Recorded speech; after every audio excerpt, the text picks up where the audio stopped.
This channel does not promote any violent, harmful, or illegal activities. All content provided by this channel is meant for an educational purpose only.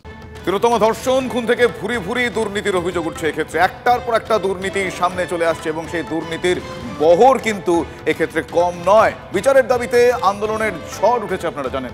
UEM Jaipur is a perfect target for prospective students aspiring for good jobs, good education with future-ready skills.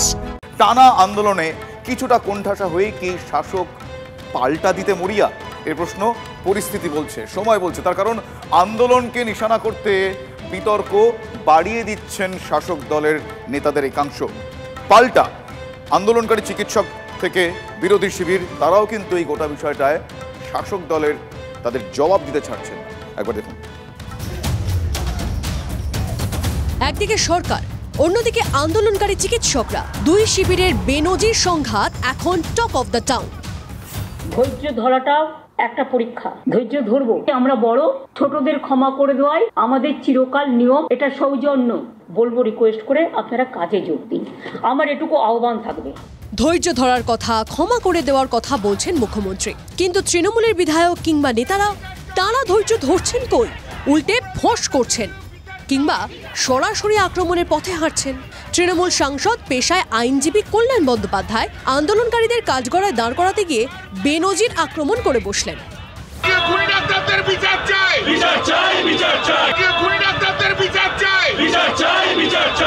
কোন্নগরে বিনা চিকিৎসায় যুবকের মৃত্যুর অভিযোগে প্রতিবাদ মিছিল থেকে আন্দোলনরত ডাক্তারদের কিনা খুনি বলে দেখে দিলেন সাংসদ।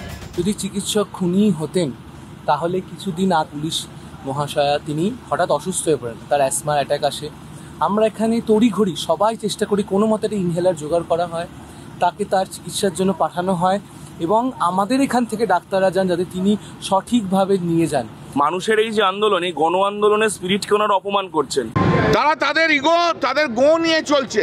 তারা বাংলার মানুষের সেবা করতে আসেননি, পরিষেবা দিতে আসেননি। এরা ডাক্তার হওয়ার আনফিট। আমি সরকারের কাছে আবেদন করব যে এদেরকে ডাক্তারি পরীক্ষায় বসতে দেওয়া উচিত নয়। ৭৫০০ জুনিয়র ডক্টরদের জন্য যদি রাজ্যের স্বাস্থ্য ব্যবস্থা ভেঙে পড়ে তাহলে সেই রাজ্যের স্বাস্থ্য ব্যবস্থা নিয়ে আমার কিন্তু খুব প্রশ্ন থেকে যাচ্ছে। লড়াই থামছে না, দুয়ারে এসেও আটকে গিয়েছে আলোচনা। No live streaming, no discussion. চিকিৎসকের এই শর্তের জেরেই বৃহস্পতিবার ভেস্তে গিয়েছে নবান্নের বৈঠক। মুখ্যমন্ত্রীর দাবি, অনেকে আলোচনা করতে আগ্রহী ছিলেন, ২-৩ জন বাইরে থেকে ইনস্ট্রাকশন আসছিল এবং তারা সেসব আমাদের কাছে আছে, আমরা দেখতে পাচ্ছি, কারণ প্রেসই তো তুলছে। তারা ইনস্ট্রাকশন দিচ্ছে নেগোশিয়েট করবে না, মিটিংয়ে যাবে না। মুখ্যমন্ত্রীর তোপের পরই ময়দানে নেমে পড়েছেন শাসক দলের নেতারা।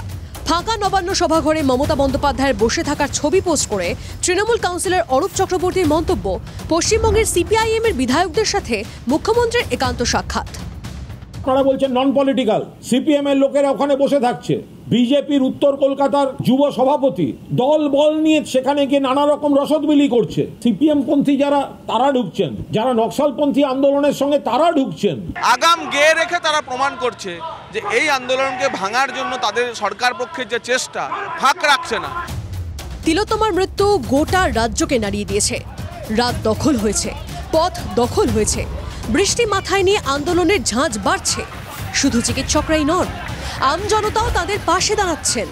তারপরও শাসক নেতারা ফোঁস করছেন। তাতে কি লাভ হচ্ছে? বরং অনেকে প্রশ্ন করছে, সর্বোচ্চ স্তরে ধৈর্য, নিচু তলায় অধৈর্য কেন? নেত্রীর পদক্ষেপ কি বুঝতে পারছে না নিচুতলা? প্রতিবাদের পাল্টা লড়াই কি গালমন্দ? TV9 বাংলা। আসলে পুরো বিষয়টা তিলোত্তমার জন্য বিচার চেয়ে কম বেশি প্রত্যেকে, হ্যাঁ আমাদের দৃঢ় বিশ্বাস প্রত্যেকেই তিলোত্তমার জন্য বিচার চাইছেন যে যেভাবে পারছেন। সরকারি যে অনুদান ৮৫,০০০ টাকা এই পুজোর মরশুমে, যেখানে মমতা বন্দ্যোপাধ্যায় মুখ্যমন্ত্রী বলছেন যে উৎসবে ফিরতে, সেই মরশুমে সেই সময় দাঁড়িয়ে এই অনুদান ফিরিয়ে দেওয়ার তালিকাটা ক্রমশই লম্বা হচ্ছে। আর যারা অনুদান ফিরিয়ে দিচ্ছেন, যে পুজোর কমিটির সদস্যরা, তারা বলছেন হ্যাঁ এভাবেই তারা এই যাবতীয় ঘটনার প্রতিবাদ জানাচ্ছেন।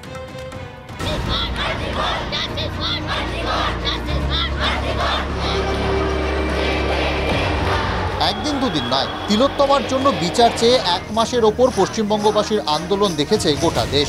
রোদ বৃষ্টি মাথায় নিয়ে প্রতিদিন উত্তাল হচ্ছে রাজপথ। 1 মাস তো হয়ে গেল, আজকে 9 তারিখ, 1 মাস 1 দিন, 31শে মাস গেছে। আমি অনুরোধ করব পুজোতে ফিরে আসুন, উৎসবে ফিরে আসুন, আর সিবিআইকে বলবো তাড়াতাড়ি বিচারের ব্যবস্থা করুন। আহ্বান জানিয়েছিলেন মুখ্যমন্ত্রী। উৎসবে কি ফিরবেন বাংলার মানুষ, সেটা সময় বলবে। তবে তিলোত্তমার হয়ে বিচার চেয়ে অনুদান ফেরানো চলছেই। পুজোর 85,000 টাকার সরকারি অনুদান ফিরিয়ে দিল দক্ষিণেশ্বরের বিজয় সংঘ।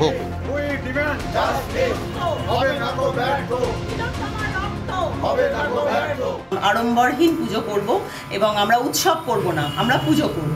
আমাদের তিলোত্তমা যতদিন না সঠিক বিচার পাচ্ছে ততদিন আমরা এই অনুদান নেব না। আমি শোভাযাত্রায় থাকব না সব যাত্রায় থাকব, উৎসব করব না শাস্ত্র মেনে পুজো করব, এটা আমরাই সিদ্ধান্ত নেব। আমাদের মন টানছে না। শুধু দক্ষিণবঙ্গ নয়, উত্তরবঙ্গেও একই ছবি।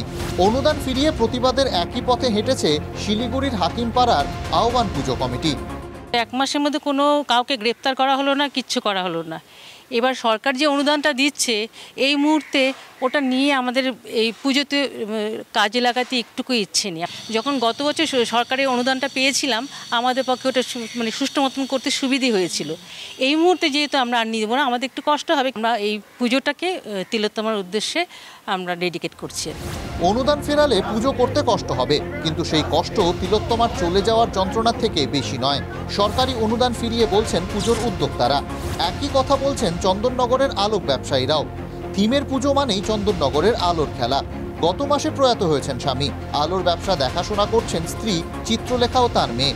শিলিগুড়ির রামকৃষ্ণ মিশন ব্যায়াম সংঘ আলোকসজ্জার জন্য 4 লক্ষ টাকার বায়না করেছিল, কিন্তু সেই আলো গুদামেই পড়ে থাকবে। কারণ তিলোত্তমা কাণ্ডের প্রতিবাদে ছোট পুজো করার সিদ্ধান্ত নিয়েছে শিলিগুড়ির সেই ক্লাব। আমাদের শিলিগুড়ির একটাই কাজ নেওয়া ছিল, যেটাই তিলোত্তমা দুর্ঘটনার পর ওটা ক্যান্সেল হয়ে যায়। ওরা ওখানে অত বড় করে করবে না, ওটা ছোট করেই ওরা করবে। ছিল আমাদের শিলিগুড়িতে কাজ ছিল, কিন্তু আরজি করের এই ঘটনার প্রতিবাদে তারা এটা করছেন না কাজটা, ওই জন্য একটা কাজ আমাদের ক্যান্সেল হয়েছে। এটা রামকৃষ্ণ ব্যায়াম শিক্ষা সংঘ। একটা ঘটনা, নারকীয় ঘটনার প্রতিবাদ তো অবশ্যই দরকার। হয়তো ক্ষতি হয়েছে, কিন্তু এই প্রতিবাদ তো দরকার ছিল। পথ আলাদা, ভাষা আলাদা, কিন্তু প্রতিবাদের পথে হেঁটে দাবি একটাই, তিলোত্তমার বিচার চাই। TV9 বাংলা।